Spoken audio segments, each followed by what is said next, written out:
Here we go, ladies and gentlemen.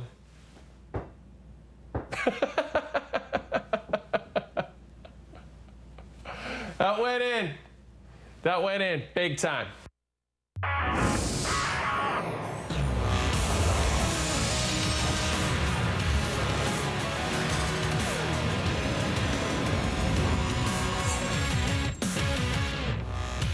SportsCenter with Jane Dan, presented by McDonald's. I'm still convinced that shot went in. So much happening in the world of sports on Thursday. Of course, the Seattle NHL team got their name. I'm not going to tell you what it is, but it surprised me. MLS action, Major League Baseball opening day with all the latest from the world of sports on Friday morning. Here is Natasha Staniszewski. Thank you very much, Jay. And yes, welcome to opening day in the majors. Not your typical opening day on this 23rd of July, but not much has been typical in 2020. And while it's exciting to see baseball back on the field, it was announced Thursday that Juan Soto has tested positive for COVID and would miss the Nationals home opener.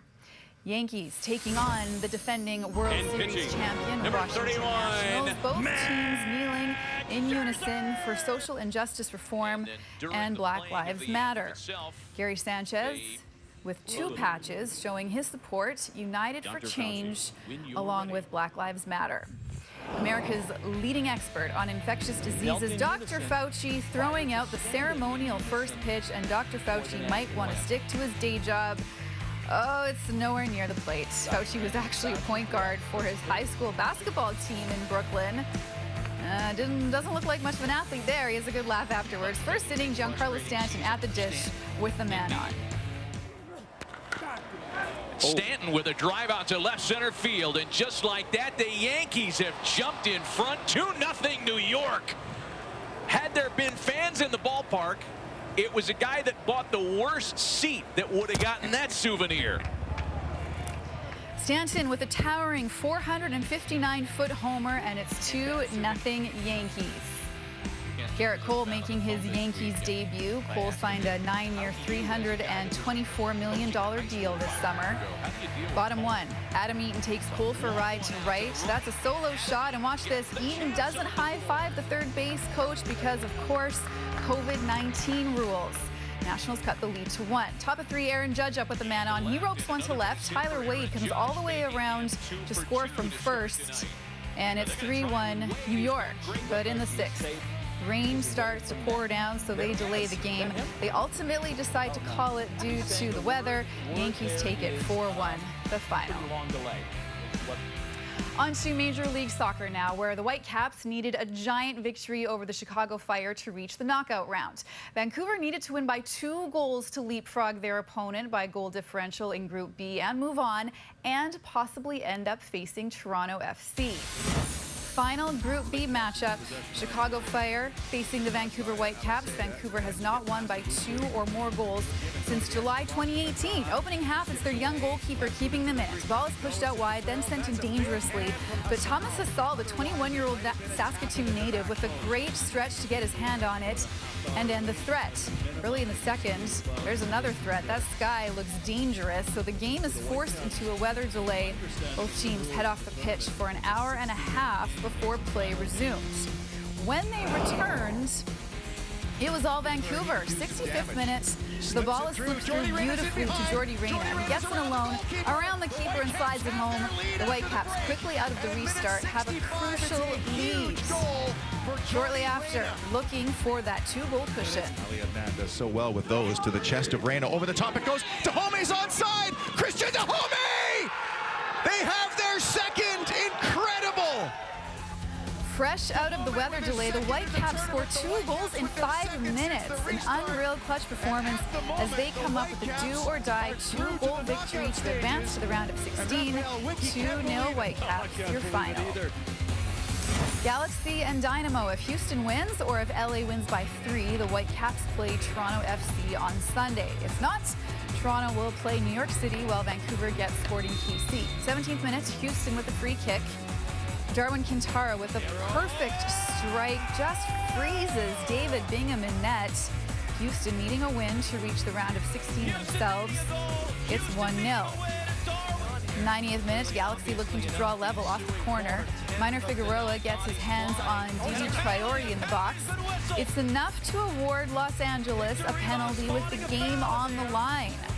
Christian Pavone, owner of 2/3 of LA's goals this season, no surprise, converts from the spot. This one ends in a draw, so both clubs are eliminated.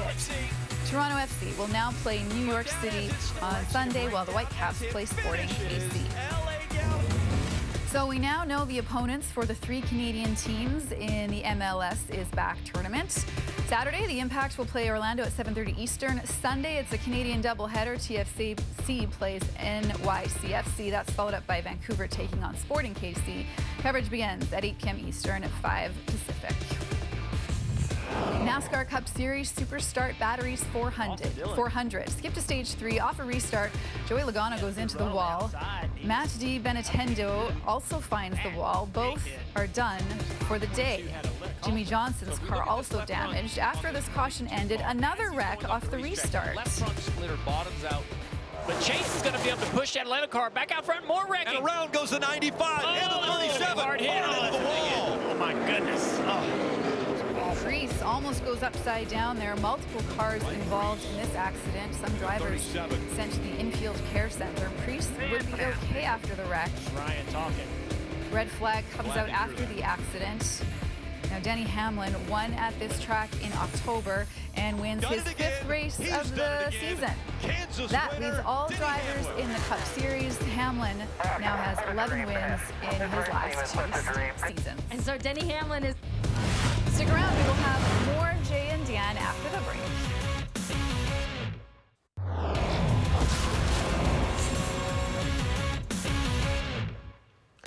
Mike Tyson's making a comeback. Tyson will take on fellow former champ Roy Jones Jr. in an 8-round exhibition fight September the 12th. The 54-year-old Tyson is seen all over social media training for a potential return, but his last pro fight was 2005. So Iron Mike, why now? It's because I can do it. And I can do it, and I believe other people believe they can do it too. Just because we're 54, that don't mean we have to start a new career and our life is totally over. Not when you feel as beautiful as I do, and I'm sure other people feel the same way. The rules in California, I believe we have to wear headgears. But we're in there showing our skills. And we're showing our skills and we're fighting. It's unwritten that at any moment during training or fighting, you can die. That's the unwritten clause in boxing contract. I gotta say, Mike Tyson, you see him in the ring, he looks pretty good. But this is very strange that he's fighting at this age. Nevertheless, I'll watch it. Ladies and gentlemen, big news out of the NHL on Thursday. Seattle's NHL team finally revealed their name. They were supposed to do it late last year. They were supposed to do it early this year. They've taken their time with it, but finally we have a name. And it is not the Sockeyes, as I predicted. It is the Kraken. There it is, the logo, which I actually quite like. An homage to the original Seattle Metropolitan NHL franchise from the early 1900s. The twisting blue S, invoking its mythical sea creature namesake. Not too shabby, Seattle. Not too shabby. I like the logo. You go back to the Metropolitans, it's kind of an iconic version of that S that the Metropolitans had. I love the fact that you have the tentacle in the negative space. I like the eye. I like the beveling in it, and I think the colors are something different. The jersey that's sort of now worn in the NHL. So I think in a lot of fronts, it's a bit groundbreaking and exciting to be part of it for sure. I agree with Ron Francis, who of course is the GM of the Kraken. I like the fact, as we see in sports clothes, that you don't see these colors in the NHL right now. And I also love the secondary logo, the anchor, which has the Space Needle in it. Very well done, Seattle Kraken. Those are some sweet threads. Also beginning this weekend on Saturday, the WNBA. And right now, our own Kayla Gray speaks to New York Liberty star and Canadian Kia Nurse about the fact that she's going to be sharing the backcourt with #1 overall pick and perhaps the greatest NCAA player ever, Sabrina Ionescu. Nurse rains it down. 3 by Kia Nurse. And here's Nurse again. Wow. Hitting it, Kia Nurse. All right, we are joined now by New York Liberty All-Star and our TSN basketball analyst, Kia Nurse. The WNBA season starts July 25th. We're so excited to see the New York Liberty because you now have Sabrina Ionescu to be on the court with. How excited are you to kind of see that dynamic play out and to play with such a young budding star? With Sab, I've been able to be around her in practice for the last couple of days as well, and she really is phenomenal. Sabrina Ionescu, all the jerseys in the stands, loving it. Her work ethic is there, her confidence is there, her competitive spirit is there, and as somebody who plays in the backcourt with her, I think that's going to be a pretty dynamic duo, if I do say so myself. And I'm really, really excited to get on court and show people what we've been working on. Hello, Nurse. We know she's got clutch dripping through her always. I mean, let's talk about the offseason because y'all went guard heavy. So if anyone wants to become a new New York Liberty fan, can you talk about what they can expect with pace? Yeah, I think our style of play is going to be a little bit different than what you typically see in the WNBA. We're going to play fast. We're going to shoot a lot of threes. We're going to get up and down the court, and we're really going to create some disruptions on defense. So I think you'll see that it's going to be a lot of fun to play that way. It'll be really dynamic, and I think a lot of people will really enjoy it. Kia Nurse coming out aggressive here. Okay, it's raining from the outside in the house. Let's shift gears here because really and truly the WNBA has been at the forefront when it comes to athletes using their platform to speak out about social injustice and about anti-Black racism. How do you plan to keep that conversation going with your team, but also with the league as you guys have such this huge stage?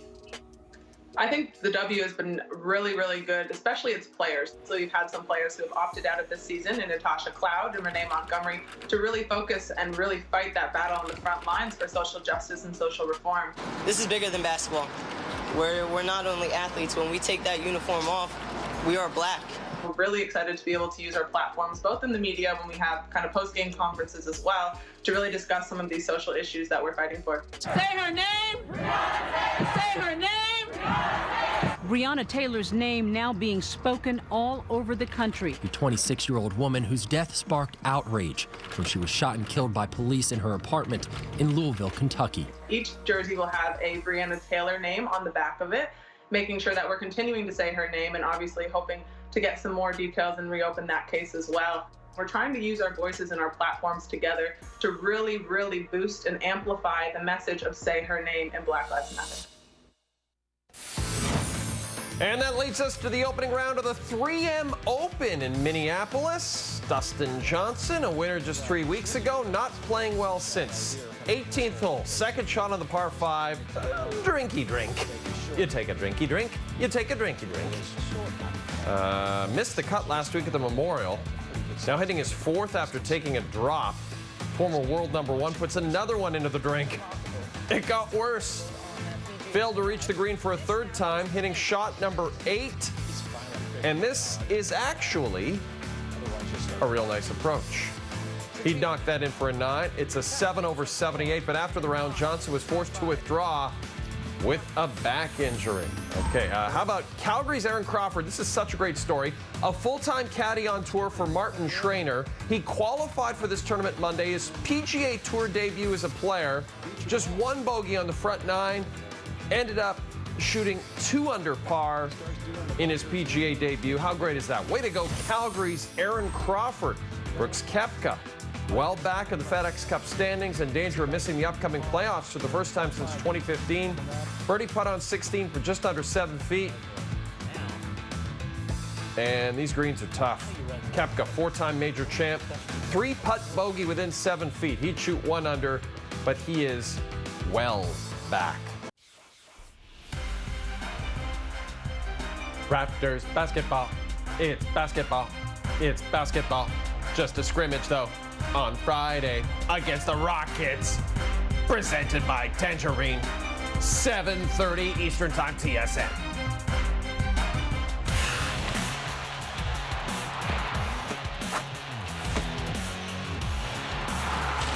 Who Delivered is presented by Mick Delivery. July the 23rd of 2009, Mark Buehrle pitches the 18th perfect game in baseball history, helped by this incredible catch by Dwayne Wise. And then Alexi Ramirez making the final out. This was Mark Buehrle's second career no-no. Mark Buehrle, he always delivered. Should mention that Mark Buehrle was a huge country music fan. That's why he always worked so fast, because I think he always had a concert to get to after his start. So he wanted to get to that concert, wanted to see the opening act. Could have been the Chicks or whatever. Thanks for watching, everyone. I didn't mess anything up. Have a great day.